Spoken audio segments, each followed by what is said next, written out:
In this video, I'm going to show you how to install laminate countertops yourself. And if you're new to this channel, my name's Josh. This channel is all about DIY to save a ton of money. So be sure to subscribe, ring that bell so you get a notification every time I release a new video, and hammer that like button for me. That's all I ask in return for making this video. So we got a lot to do today, so let's get started. This is part 3 of a 3-part video series. The first part, we installed the base cabinets. The second part, we installed the wall cabinets. And in this part, we're going to finish up the kitchen with the countertops. This countertop actually came from Home Depot. It's textured, so it looks like a granite almost when you look across the surface. Most laminates nowadays are like that when you buy them from Lowe's or Home Depot. And I'll tag this exact countertop in this video so you can check it out for yourself. And also, this is considered a left miter countertop, meaning we have a miter towards the left side of it if you're looking at the face of it. And then the right miter would be the opposing one, where it'd be to the right of it if you're looking at it. So you're going to have a left and a right if you have a corner in your kitchen, which most kitchens do. And you can also get straight runs of this as well. So we're going to begin by getting measurements in which we got to cut this down to. The first section of countertop that we must cut to fit is the left miter section that you see in the beginning of this video. And this section is going to go right into this back corner. And something really important that you must do before installing your countertop into the corner is install what's called a cleat on the wall. It's a block that more or less catches the countertop and supports it. And you've seen me install this in the first video in this series when we installed the base cabinet. So if you need to check that out, check out the video link in the description below. And another thing you need to check is see just how square your corner is. And this part's really important. Place a framing square in the back corner. And oftentimes there's going to be a buildup of drywall mud in this corner. And this one, as you can see, does not have a buildup. But a lot of times you could have up to a 1/4 inch of drywall buildup here. And what you need to do is score it with the top of the countertop, and then it's going to recess back into the drywall, because if you keep it kicked out like that, you're going to have a big gap on one section of the countertop, and you don't want that. So be sure to do that if it needs done. So when you get the measurement for the total length, that's also going to manipulate that if you do have to cut out a section of the drywall mud. So we're going to get a measurement here from the drywall that you see here, because that's good to go, to the end of the countertop. To illustrate what I mean by scoring it, if you have to remove some of the drywall, let's say this was the countertop and this is the backsplash that's already attached on it like I have here. You would place a section countertop up here, then you would score across the top of it into the drywall, and then you would take your countertop section off, and then you would actually chunk out what's left here, and you may even need to score down here, which is probably a good idea, and take out that section of drywall so that the countertop will recess back under the drywall a little bit. Now that you know where to start the measurement from out of the corner, we need to know where to end it. Oftentimes, you're going to end it right here at the end of a cabinet run, and this is the edge of the cabinet that we want to make sure we stop at, but you want to make sure that you get a total length from the corner. So best thing to do is take a framing square, lay it right up against the wall tight, and then slide it over right to the end, and then mark on the wall where that hits that square so that you can get an accurate measurement. So we're going to take a tape measure right from the back corner to this mark. All right, I'm going to take my tape tight against that corner. My total length for this top is 87 1/8 inch. So we're going to use that as our measurement. I'm going to hook the end of my tape right on the back peak on top of the backsplash of the countertop. Now sometimes you won't have a backsplash and you'd measure right off the top, but make sure it's in the very corner. We're going to go with 87 1/8 inch. Now this mark is just a reference where we're getting ready to place tape, but we want to make sure that we mark it well. And we're going to cut from the back side, because cutting from the back side will help minimize any chipping, and the tape we're getting ready to place here will help minimize chipping as well. Here's the mark we made for our 87 1/8. I'm going to take a framing square and just square a quick line here with a pencil right off that backsplash. And that's going to be where we want our tape to be placed. And I got blue painter's tape for this. And you can use duct tape, you can use masking tape, painter's tape, whatever you got, something that's just durable and will help keep it from chipping. And we're just going to place it right on top of that line. And I'm going to do 2 pieces just to help add a little extra security to it. It seems like the thicker the tape, the better. And make sure it's down really well. All right, we got our tape in place. Now we're gonna flip the countertop upside down. Where this blue tape is, you see, is where the cut's going to be. And we need to make sure that this piece is supported so that it doesn't try to fall as we cut it, because that's going to cause some really bad chipping. You don't want that. What we're going to do is place 2x4s under this edge and this edge to support it, so when we cut it, it's supported and doesn't break off.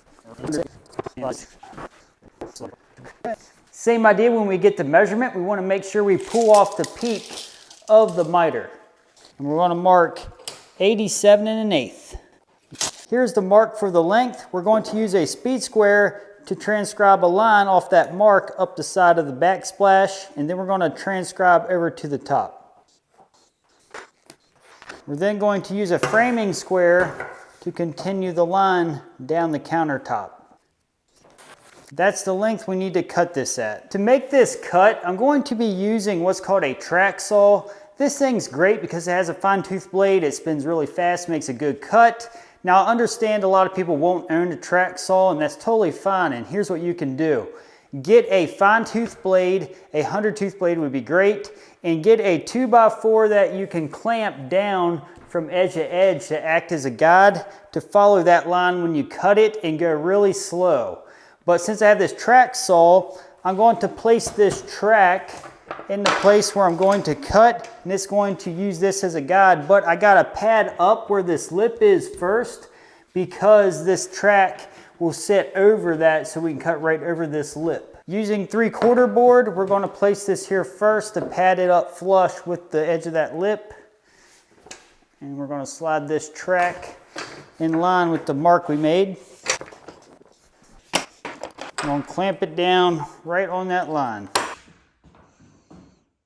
Before making the cut, be sure to adjust your saw blade depth just to where it's below the surface when you cut. You don't want it to go too deep, because that's more of an aggressive cut, so it has more apt to chip when you make the cut. So I have mine set just about 1/8 below the surface so we can make a nice clean cut. And when cutting this, be sure to wear a dust mask or a respirator. You don't want to breathe in the dust from cutting laminate. I'm going to double check to make sure I'm on that mark. That looks good. I'm going to place the track saw in the track, and then I'm going to cut nice and slow down that mark.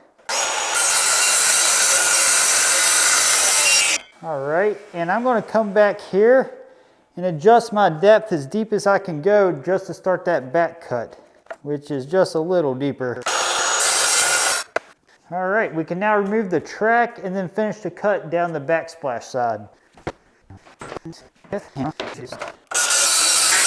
All right, we have finished off that cut. That looks really good. Now this section here, we're going to save and use this for another top, so definitely keep your scraps, and you never know what you might be able to use this for. So we're going to flip this around and remove the tape and see our cut. Here, when we remove this tape, we're going to peel it down towards the cut in case there is a slight chip. If you pull it away, it'll pull it right off. So we're going to pull it kind of away like this. Okay, you can see that cut turned out really nice, not one chip on there. I really like it. Here's another option for cutting the countertop. You can use a sliding miter saw that has a 100 tooth blade on it, and that's going to give you a more fine cut, and you can see it actually did really well.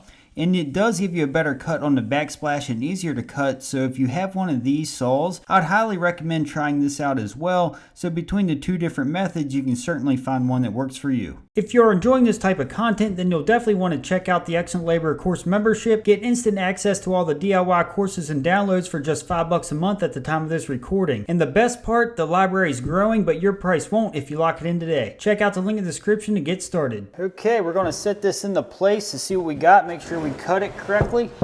Slide it back to the corner, and it looks like our edge is nice and flush with this cabinet. That looks good. So now we got to address this side of the kitchen. On this section of countertop, it's 10 foot 6 inches from that back corner to this end, And because of that, an in-stock countertop would not work. So we did not want to have to special order and have additional expense, and there's additional wait time for about a month. So we want to get this job done. So what we're going to do is take a 6-foot piece of countertop that's in stock, and believe it or not, it actually breaks perfectly right here in the center of the sink. So what we're going to do is cut a right mitered countertop to break right here in the center of the sink. And then we're going to place the 6-foot piece onto that. And when we cut out for our sink, it's going to take most of that joint away anyway. So it's going to be the perfect place to break the countertop. Here's the in-stock 6-foot section of countertop. We're going to set this up here where it goes. And he's going to place it flush here. Okay, so we're going to have that flush with the end of that cabinet. And now we're going to mark here. I need to mark exactly where the edge of this countertop is going to meet in the middle of this sink base. So I'm going to mark right exactly where it's going to hit. Now we know exactly where to cut this at to make our joint. We're going to move this 6-foot section out of the way. I'm going to slide this countertop back so I can measure right off the drywall. We got exactly 54 inches. To cut this top, we just rinse and repeat exactly how we cut the other top. If you're wondering how much this 6-foot right miter laminate countertop was, it was about $135. Laminate countertops are definitely ideal if you're on a budget. Now that we have the right miter countertop cut the length, we're going to slide it up to the left miter and then make sure our joint goes together well, and then mark where we got to place the biscuits. Take note of the slots here where the miter side is, because that's where our miter bolts are going to go, and it's going to line up with this side. So we don't want to place a biscuit right here. We want to make sure right here in the center. So we're going to place a biscuit here, here, and here. We want to come off this edge at 8 inches, 16 inches, and 26 inches. We're going to slide this together. We just want to make sure it lines up really well. We're lined up here in the back, and we're lined up here on the face where we want it. We're going to come over to those measurements, 8 inches, and we want to make sure that we mark so that our lines line up with each other, because that's where our biscuit's going to go. So we're going to do that at 8, 16, and 26. All right, we're now going to place our biscuits on this joint. We're going to slide these apart.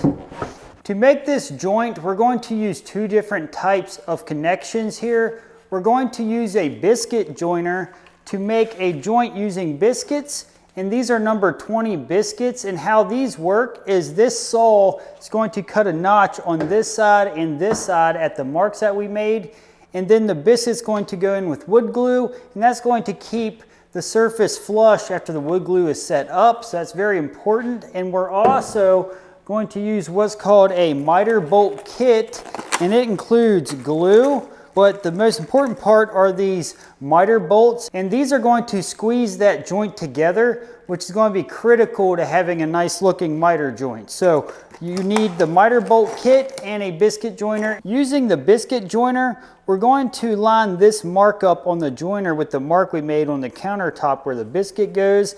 And the settings we have here is we're set at 90 degrees, which means we're parallel with the surface of the countertop. And we're a 1/2 inch deep because this is a 1 inch thick countertop, and then we want to go halfway in between. And our setting here is 20 for a number 20 biscuit. All we have to do here, line up that mark, and then we're going to hold the front of it so that it's snug. Then we're going to plunge cut into the top, and I like to go twice to make sure we got a good cut into the countertop. Then we just make that plunge cut at each mark. This is a biscuit that's going to go into the joint. All we have to do is place wood glue on the biscuit, and then we're going to slide it right in there to hold it into place for now. Then we're going to place each biscuit in. And here on the edge, we can either use wood glue or use the adhesive sent with the kit that came with the miter bolts. I'm just going to use wood glue because traditionally that's all we ever use on the joints. And recommend putting cardboard down to protect your floor whenever you're putting these together from the wood glue. We're now going to place our miter joint together and line the biscuits up with the slots we made for them.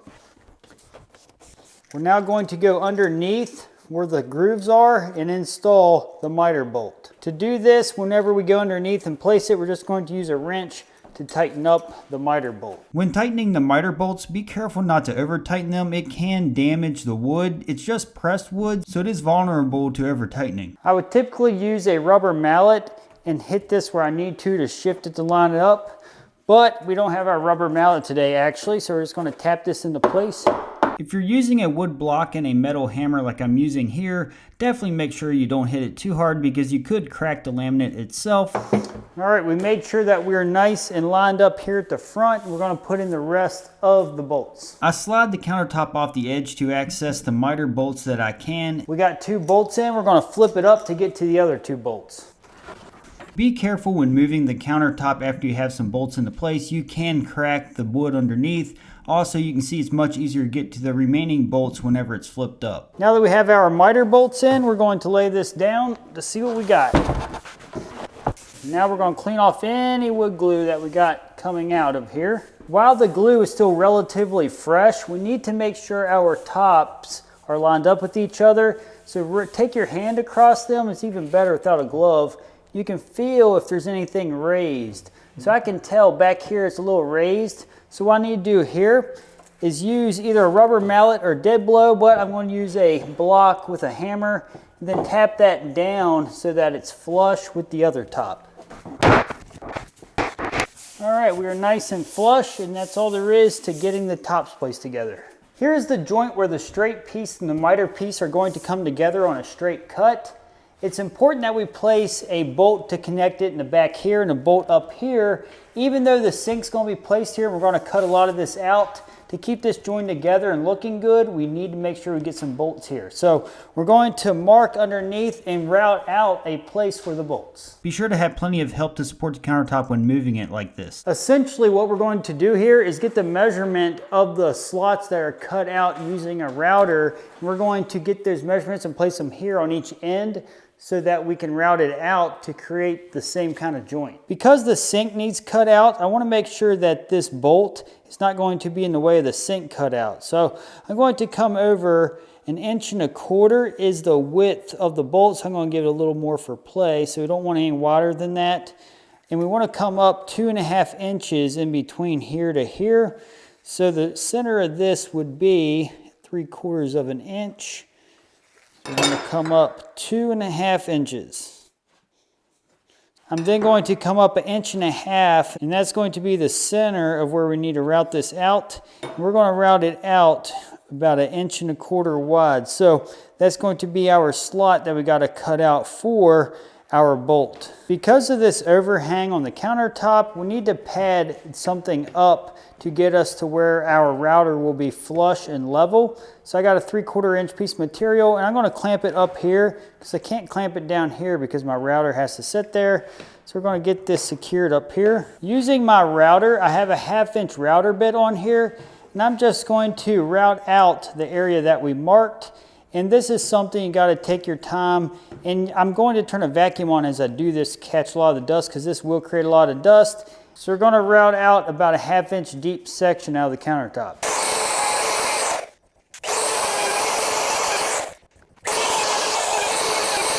All right, we are now routed out. We're now going to do the same on the backsplash side. If you're cutting and joining together 2 straight cuts like I'm showing here that did not have a sink in the middle, you would not place a bolt in the backsplash. You would route out and place 4 bolts across the main part of the countertop and not in the backsplash. Now that we got both places routed out for the bolts, we're going to set it up onto the base cabinets and join it together. All right, now that we have that routed out, we can install the bolts. Remember, one up front and one towards the back. So we're going to slide everything forward so we can get to the underneath to install them. The straight joining is similar to the miter joining. Because the sink cutout took up majority of the area, there was no reason to place biscuits there. In the other areas I could have placed biscuits has the bolt in the way, so I could not put any biscuits in the joint. We placed place the bolts in the areas that we routed out. You can see the routed out area turned out just fine. That's all you really need to join the countertop. You can see the joint actually went together very nice. This small crack towards the backsplash is going to be easy to fill, and I'll show you later on a video how I do that. In order to finish up the ends of the countertop, we need what's called an end cap kit.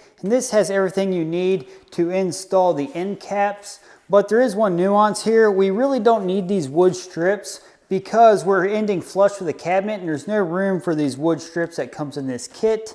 So because of that, we just install the laminate strip that goes right on the end here.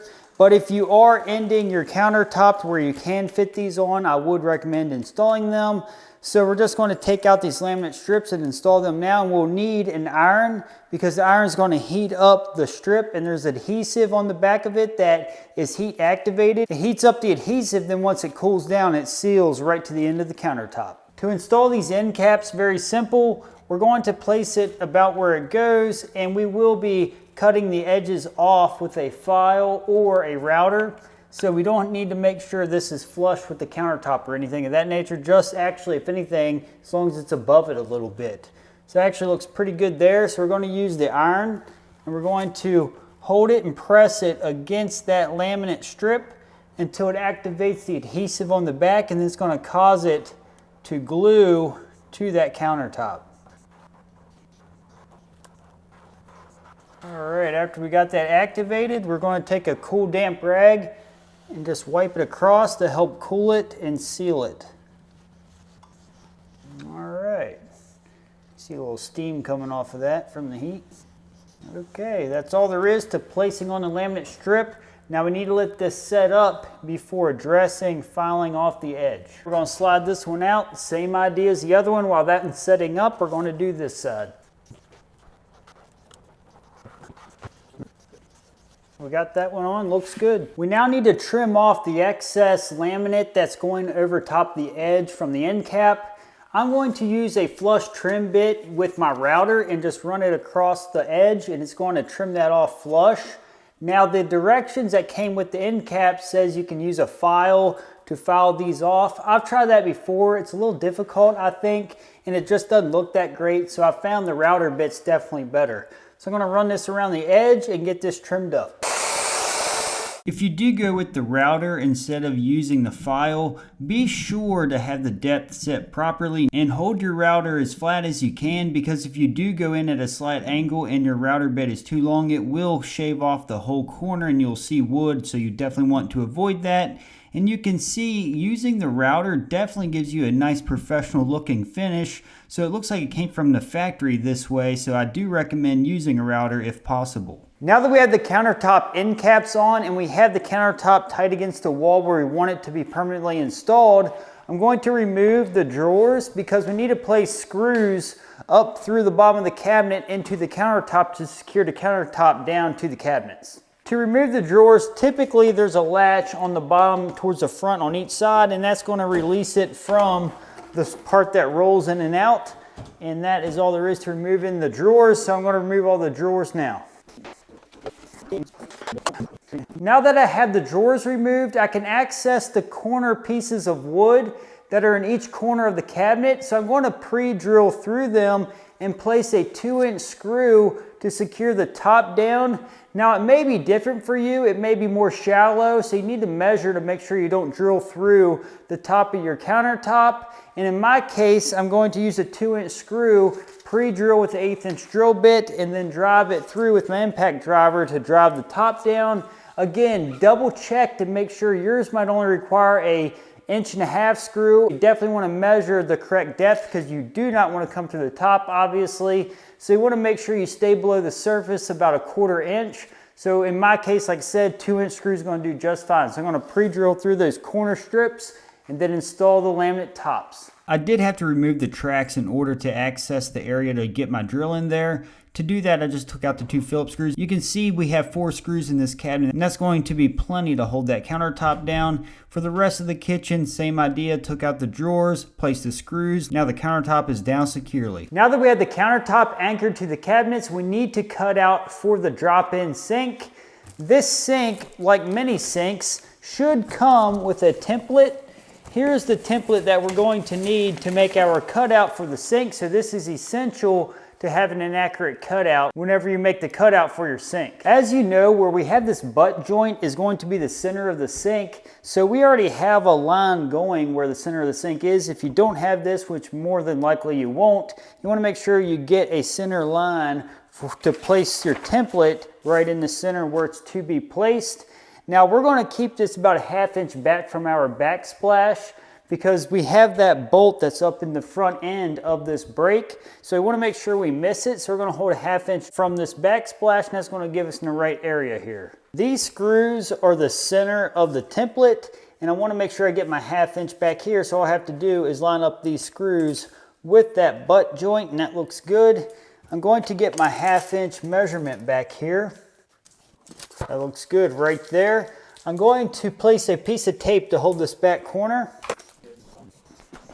And I'm going to come over here, make sure I get my 1/2 inch measurement and pull the template tight so that there is no slack in it. Okay, I'm now going to pull the bottom tight and tape the corners.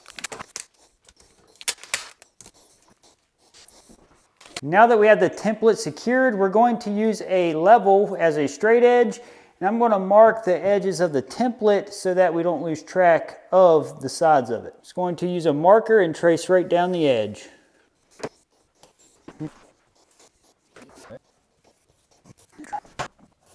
I'm going to mark these rounded over edges here so we know where those are. And we're going to drill these out first, but just to make sure we don't lose track of them. Take note here where it says 1 3/8. That's telling me I need 1 3/8 hole saw in order to cut out these corners properly. Using my hole saw, I'm going to drill out each corner first.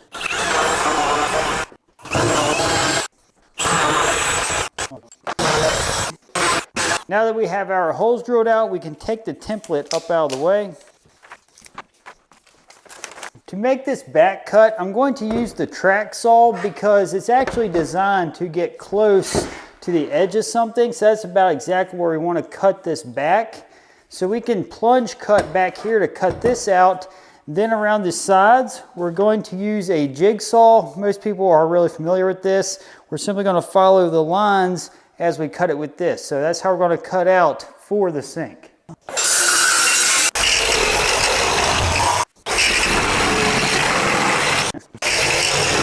Before I get too far here, I'm going to finish cutting out these edges where the saw didn't totally finish, just because we got to be able to catch this when it falls.